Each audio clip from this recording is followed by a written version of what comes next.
సుమన్ టీవీలో మీ personal and business promotions కోసం కింది నెంబర్కి కాంటాక్ట్ చేయండి. వైసీపీ ఎమ్మెల్సీ దువ్వాడ శ్రీనివాస్ మాధురి రిలేషన్షిప్ పై తీవ్ర దుమారం రేగిన విషయం తెలిసిందే. కట్టుకున్న భార్యను కాదని దువ్వాడ మాధురితో కలిసి ఉంటున్నారు. తాజాగా దువ్వాడ శ్రీనివాస్ మాధురితో కలిసి తిరుమలలో ప్రత్యక్షమయ్యారు. శ్రీవారిని దర్శించుకుని జంటగా బయటకొచ్చిన వీరి వీడియో సోషల్ మీడియాలో వైరల్ గా మారింది. ప్రస్తుతం తిరుమలలో బ్రహ్మోత్సవాలు కొనసాగుతున్నాయి. ఈ సమయంలో మాడవీధుల్లో వివిధ వాహనాలపై ఊరేగే దేవతామూర్తులను దర్శించుకునేందుకు భారీగా భక్తులు తరలివచ్చారు.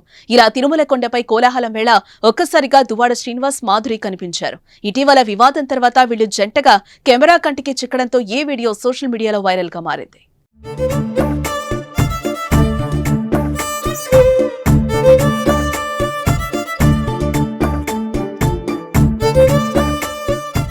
కాగా దువ్వాడ శ్రీనివాస్ ఫ్యామిలీ వివాదం ఇటీవల రాష్ట్ర వ్యాప్తంగా సంచలనం సృష్టించిన విషయం తెలిసిందే. దువ్వాడ శ్రీనివాస్ దివ్యల మాధురితో తమ ఇంట్లో అక్రమంగా ఉంటున్నారని ఆయన సతీమణి దువ్వాడ వాణి ఆరోపించింది. టెక్కలలోని నివాసంలో కూతుళ్లతో కలిసి ఆమె ఆందోళనకు దిగారు. దీంతో ఈ వివాదం పలు మలుపులు తిరిగింది. చివరకు సద్దుమడిగిందనుకునే సమయంలో దువ్వాడ శ్రీనివాస్ ఇంట్లో దివ్యల మాధురి కనిపించింది. దీంతో దువ్వాడ వాణి ఆగ్రహం వ్యక్తం చేసింది. ఆ ఇంటిని ఖాళీ చేసి వెళ్లాలని ఆందోళనకు దిగింది. అయితే దువ్వాడ శ్రీనివాస్ తనకు కోటి అప్పున్నారని ఇందులో భాగంగా ఆ ఇంటిని దువ్వాడ శ్రీనివాస్ తనపై రిజిస్ట్రేషన్ చేయించారని తెలిపింది. ఎవరిని చేసినా తాను మాత్రం ఆ ఇంటి నుంచి కదలదని దివ్యల మాధురి తెగేసి చెప్పింది.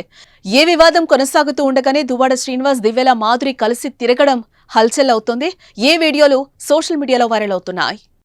శ్రీ శ్రీ శ్రీ వెంకటేశ్వర స్వామివారి దర్శనార్థం అలాగే బ్రహ్మోత్సవాల సందర్భంగా స్వామివారి తాలూకా మరి మాడవీధుల్లో జరుగుతున్నటువంటి బ్రహ్మాండమైనటువంటి స్వర్గతుల్యంగా జరుగుతున్నటువంటి కార్యక్రమాన్ని కళ్ళారా చూద్దామని ఇవన్నీ తనివి తీరా చూసి స్వామివారి దర్శనం చేసుకుంటూ స్వామివారి ఆశీస్సులు పొందేందుకు స్వామివారిని ప్రార్థించుకుంటూ ప్రజలందరికీ కూడా శాంతి సౌకర్యాలు చేకూర్చే విధంగా ఆ స్వామివారి ఆశీర్వచనాలు ఉండాలని కోరుకుంటున్నాను.